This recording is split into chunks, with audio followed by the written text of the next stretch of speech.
সিঁদুরের অধিকার, তোমার সিঁদুরের অধিকার।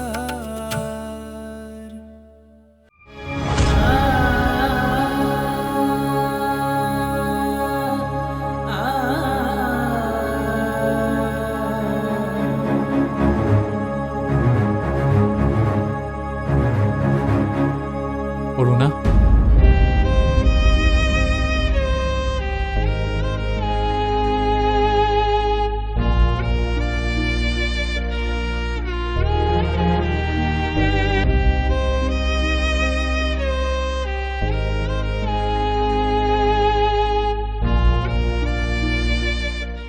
চোখের জল কখনো লোকাতে নেই অরুণা, এটি দুঃখ বাড়ে।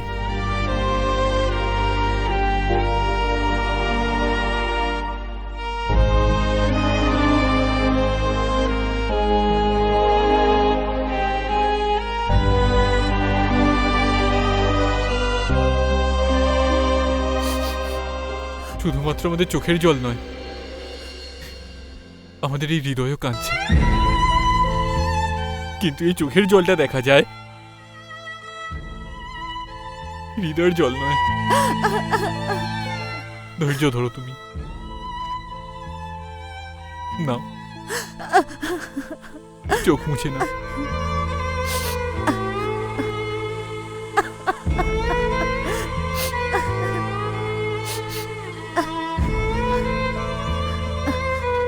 আমি আর পারছি না, এই বাড়ির অবস্থা আমি আর দেখতে পাচ্ছি না। কাল অব্দি বাড়িটা কত হাসি খুশি ছিল, কিন্তু আজ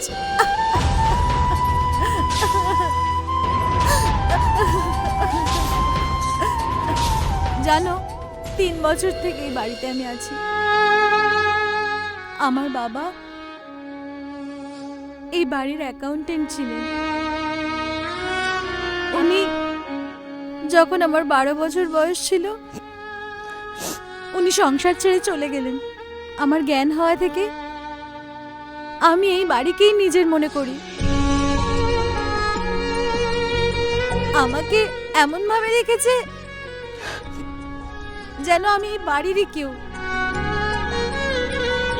আমাকে জন্ম দিয়ে মা অনেক আগেই চলে গেছে, আর তারপরে মা আমাকে নিজের মেয়ের মতো মানুষ করেছে। ওনার 2 ছেলেকে যেমন স্নেহ আদর দিয়ে মানুষ করেছিলেন, আমাকেও সেরমই করেছেন। শুভরাজদা আর বিলাসদা আমাকে নিজের বোনের মতো দেখে। সেই জন্য আজকে এই বাড়ির উপরে যখন পাহাড় ভেঙে পড়ছে, আমি কি করে নিজেকে সামলাবো, কি করে নিজেকে বুঝিয়ে ধৈর্য ধরাবো? 1 বছরে যেন সব শেষ হয়ে গেল, সুখের দিনও আসবে না।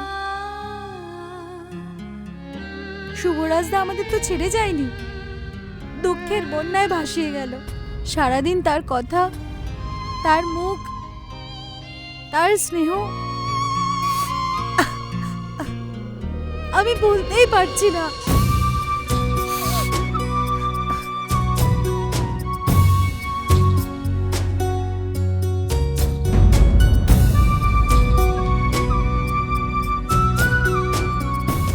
অরুণা, আমি তোমার কষ্টটা বুঝতে পারছি, কিন্তু দিদির কথা ভাবলে আমার মনের ভেতরটা ছারকার হয়ে যাচ্ছে। ও এত কম বয়সে বিধবা হয়ে গেল। ওই ছোট বাচ্চাটাকে নিয়ে ও সারা জীবন একা কি করে কাটাবে বলো? একথা ভাবলে আমার মাথা খারাপ হয়ে যাচ্ছে। সেই জন্যই আমি নিজেকে বোঝাচ্ছি, সময় অনেক লম্বা, একদিন সবকিছু নিশ্চয়ই ঠিক হয়ে যাবে। শুধু ভগবান এই পরিবারকে এত বড় আঘাতের থেকে সহ্য করার যেন ক্ষমতা দেয়, ধৈর্য দেয়। আমি তোমাদের সবার সঙ্গে থেকে তোমাদেরকে সাহস দেওয়া ছাড়া আর কিচ্ছু করতে পারবো না, কিন্তু প্রথমে তোমাকে সাহসী হতে হবে। আগে তোমায় নিজের চোখের জলটা মুছতে হবে।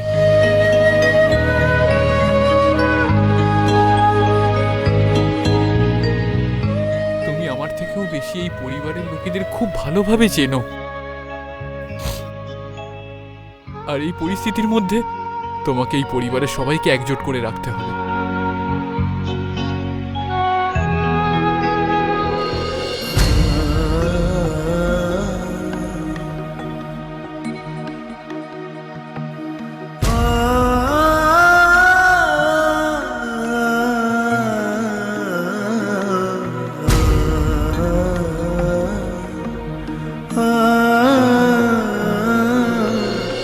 আজকে পবিত্রা আমায় একটা ভালো কথা বলেছে, যেটা আমিও ভাবিনি। এ ঘরে আমরা সবাই যদি এরকম কান্নাকাটি করি, তাহলে শুভরাজের আত্মা কখনো শান্তি পাবে না। সে ভালো থাকবে না, তার খুব কষ্ট হবে।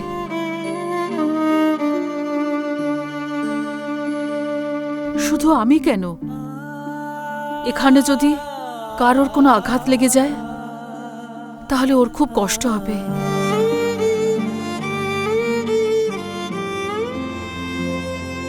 খুব খুব খারাপ লাগবে ওর।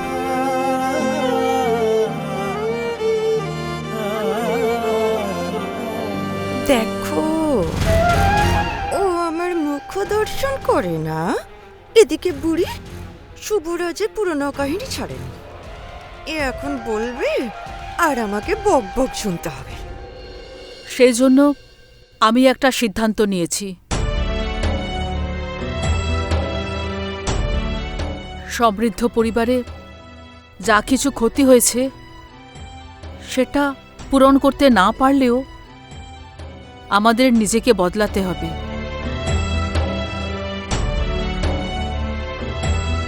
আমাদের মনকে শক্ত করতে হবে শুভরাজের জন্য, বিশেষ করে পবিত্রার জন্য আর আমার নাতনির জন্য।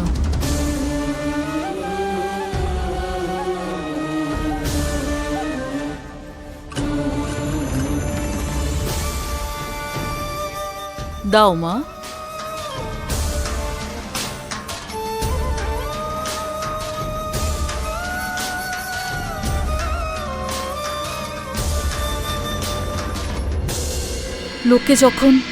ওকে যখন সবাই অভাগিনী বলছিল, আমার খুব কষ্ট হচ্ছিল, খুব খারাপ লাগছিল।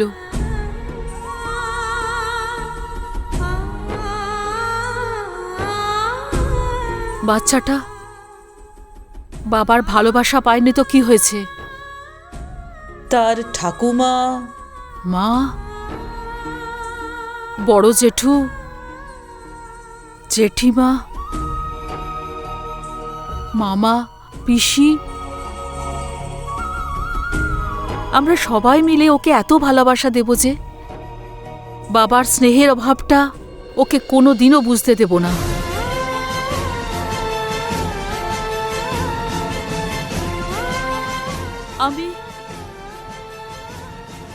আমি ওর কোনো কিছুর অভাব রাখবো না।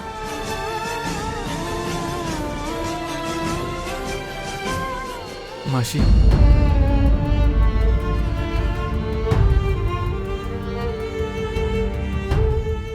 জামাইবাবু চলে যাবার পরে দিদির জন্যে আর আমার ভাগ্নির জন্য আমার অনেক চিন্তা হচ্ছে, কিন্তু এখন আর চিন্তা করো না, কারণ এই দুজনকে আপনারা সামলাতে পারবেন। বাবা, এটা বলে আমাদের পর করে দিও না। পবিত্রা আমার বউ না, আমার মেয়ে।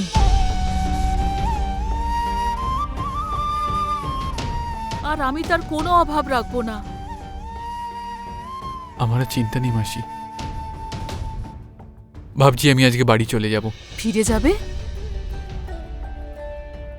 শুভরাজ যাওয়ার পরে বাড়িটা বড় খালি খালি লাগছে। সেই জন্য আমি আজকে একটা বড় সিদ্ধান্ত নিয়েছি। আজ থেকে তুমি আমাদের সবার সাথে এই বাড়িতেই থাকবে।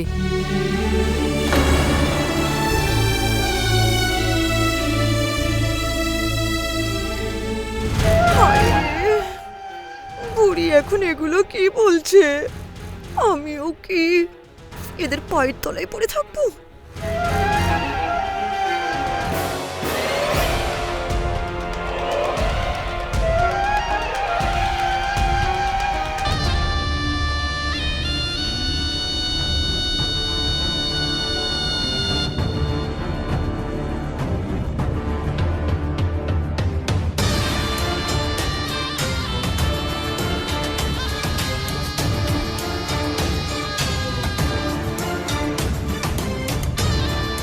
মা, তুমি ঠিক কথা বলেছ। এই বিপদের সময় আমাদের সবাইকে একসঙ্গে থাকা উচিত, বিশেষ করে ছোট বউ আর এই বাচ্চাটার জন্য। বাকি কথা যদি বলি, আর তোমার বড় ছেলে এখনো আছে না? শুভরাজ চলে যাওয়ার পরে আমি আমার সব দায়িত্ব ঠিকভাবে নেব। আমি কথা দিচ্ছি। বাহ, বারে আমার বাহাদুরি স্বামী, বাহ! এখন না কথার মতো কথা বললে, এবার দেখবে কেমন ভাবে আমি আমার কলা কৌশল দিয়ে এই বুড়িটাকে ঘষে ঘষে এমন মাখন লাগাবো, পুরোটাই বোতলে ভরে ফেলবো। হ্যাঁ,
রা রা না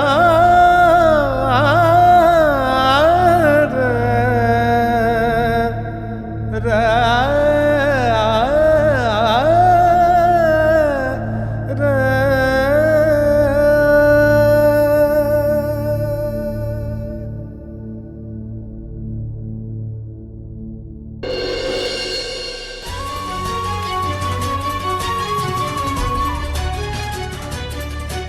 তুমি জানো যে আমি আজকে খুব খুশি। মা আমাকে সব কথা বলেছে। তুমি বুঝতে পারছো না যে জীবনের সব থেকে বড় খুশির খবর দিয়েছো।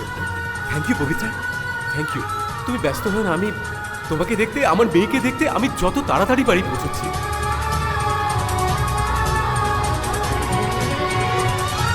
হ্যাঁ পবিত্রা, আমি রাস্তাতেই আছি, আসছি।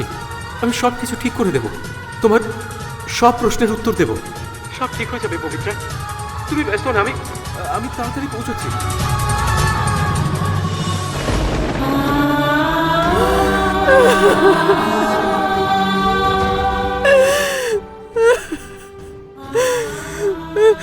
প্রথমবারের মতো প্রথমবার আমি একটু আশার আলো দেখতে পেয়েছিলাম।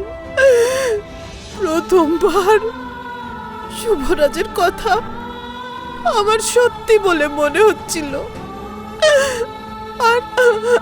আর ওর কথা শুনে আমি ভেবেছিলাম আমি বোধহয় আমার সব প্রশ্নের উত্তর পেয়ে যাব, কিন্তু আমার সব প্রশ্নই রয়ে গেল।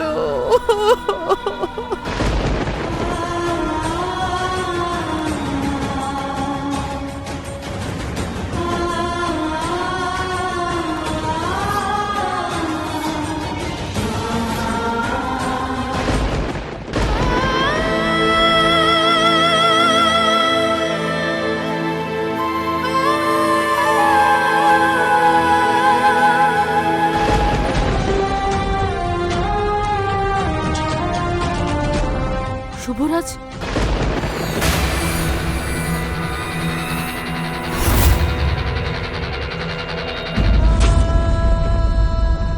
মা ওষুধটা খেয়ে নাও।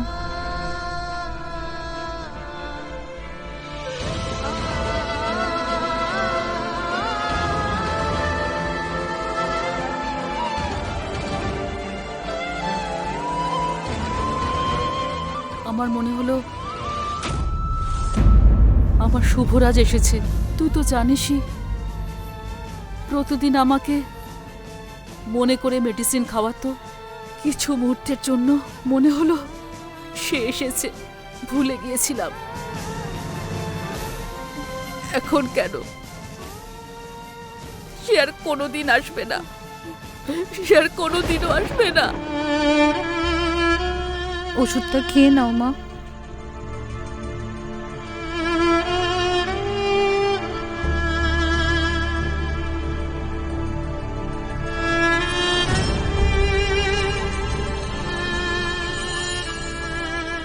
অভ্যেস বদলাতে একটু তো সময় লাগবে মা।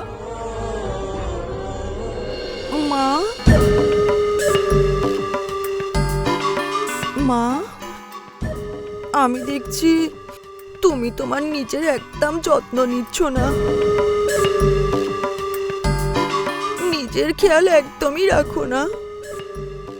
আমি তোমার জন্য কেশর দুধ নিয়ে এসেছি, এটা খেয়ে নাও, খেলে তোমার একটু ভালো লাগবে। না মা, আমার একদম ইচ্ছে নেই। মা, তুমি তো বলেছিলে এই পরিস্থিতিতে আমরা সবাই একসাথে স্ট্রং হয়ে থাকবো। এই কেশর দুধটা খেয়ে নিলে তুমি পুরো স্ট্রং হয়ে যাবে।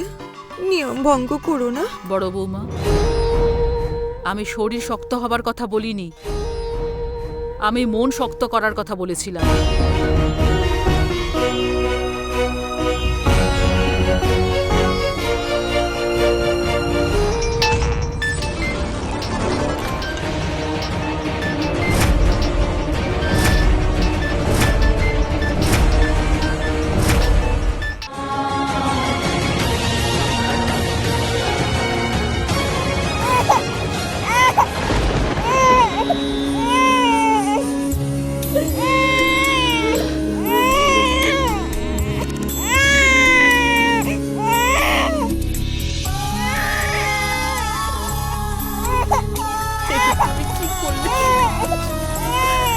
এভাবে আমাদের ছেড়ে চলে গেলে বাচ্চাটার কথা একবারও ভাবলে না তুমি?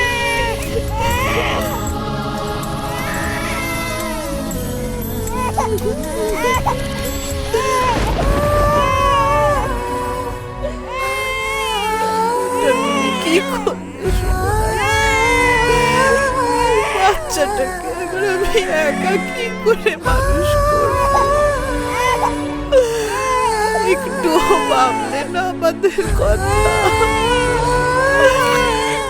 এভাবে ছেড়ে চলে যেতে পারলে? কত কিছু জানার ছিল, কত প্রশ্ন ছিল।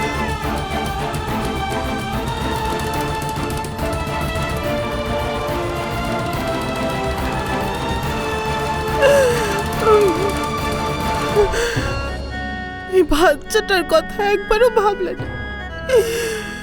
ভগবান তোমাকে কেন কেড়ে নিল আমাদের থেকে?